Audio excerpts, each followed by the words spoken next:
I figured I'd do a quick pre-Thanksgiving. Thanksgiving is the middle of next week. NBA quickie rant. I want to start with the Cavaliers versus Celtics.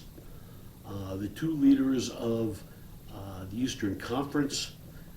The Cavs came into the game undefeated. And it's funny, I've followed the Cavs since LeBron and Kyrie and Kevin Love and their amazing victory over Golden State. So I still watch the Cavs. All right, here's a few thoughts. First, let's start with the game itself. The Cavs fell into a giant hole. What was impressive is they could have just caved. They've been undefeated. They scratched and clawed and fought all the way back. And they did so without a handful of players. Wade, Okoro, Karis LeVert. Max Strus is out. They really fought all the way back.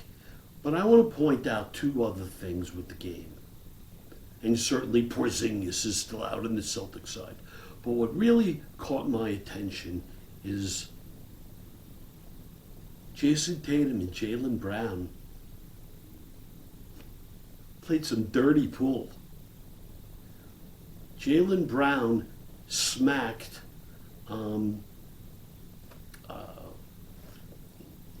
the guard who shot 3 for 21. They smacked him in the face. Darius Garland smacked him in the face. Now, if you recall, last year Darius Garland missed months because he had his jaw broken while playing against Boston. That is not fun. He couldn't eat solid food for 2 months with his jaw wired shut, and they smacked him in the jaw. Just a reminder, right?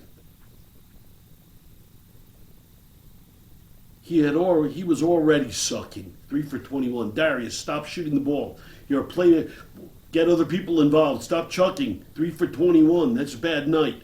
Shooters, yeah, fine. Shooters can shoot, except shooters should also understand when they're having a bad night and work to get others involved. So, okay.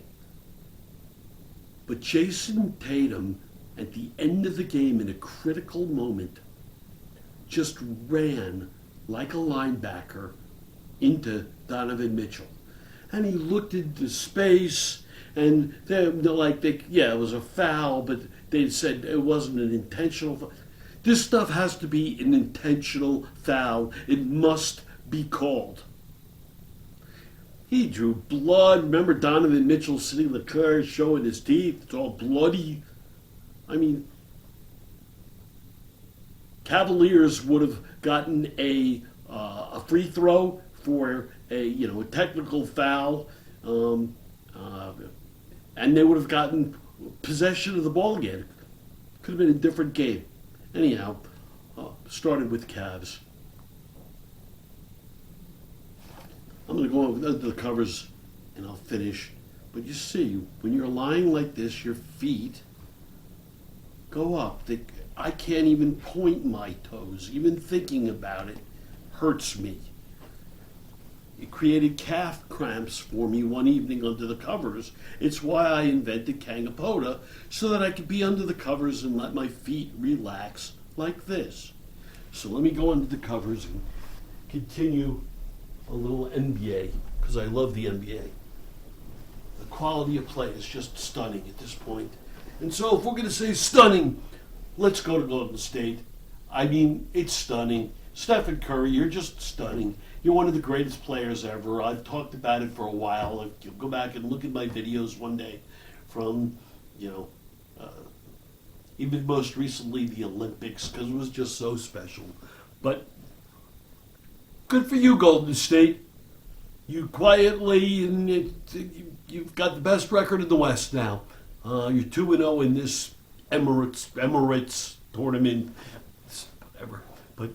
But you're playing good basketball, playing a dozen people, all contributing. I dig it. It's really fun. Lakers lost 2 nights ago.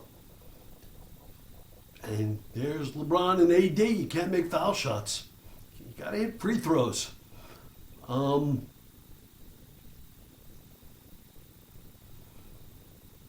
If you're bringing the ball up and you cross the half-court line and you throw the ball back to a guard behind you, behind the line, it's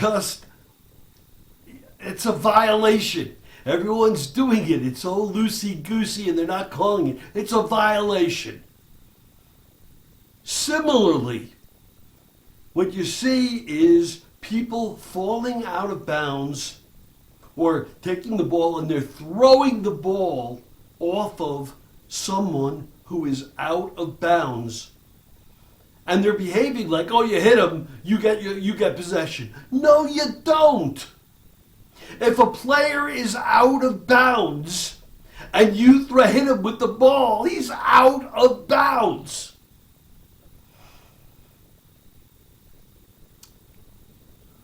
Philly, keep fighting back. I'm a big Joel Embiid fan.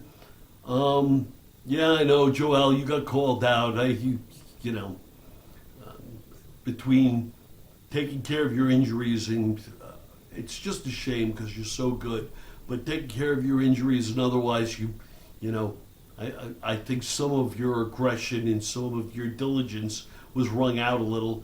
But I'm just a big fan. You're going to come back.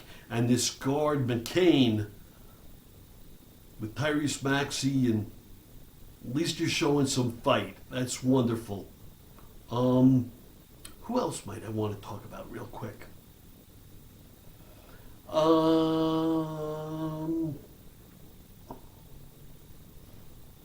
Clippers. Good for you guys. James Harden, good for you. You're playing a good brand of basketball. You're holding it together. Kawhi Leonard may never play. Good for you guys. All right, that's my NBA rant. It was a quickie. Cavaliers, Darius Garland. Listen, I'll tell you something. Donovan Mitchell, end with the Cavs too, because I like the Cavs. Donovan Mitchell is great. I'll tell you, and maybe it was really important for Cleveland to bring in that star, and certainly they're showing out. So wonderful. But I'll tell you something. I still would have loved to have seen Larry Markkinen, Colin Sexton, and Jared Allen, Evan Mobley, and Darius Garland, Okoro. It was a seismic change, and you gave up all kinds of draft picks, and you bought out Kevin Love, who's still playing and who can still rebound great. So I still remain confused, but they're a fun team. They're a good team. They're fighting hard, and I guess if a response is, but we got Donovan Mitchell, perhaps that's enough. Perhaps it is. He's a great guy. He's a great talent, and certainly the team is doing well. This is Hal Mintz. Thumbs up for Feet Up. Have a wonderful Thanksgiving, everyone. Peace.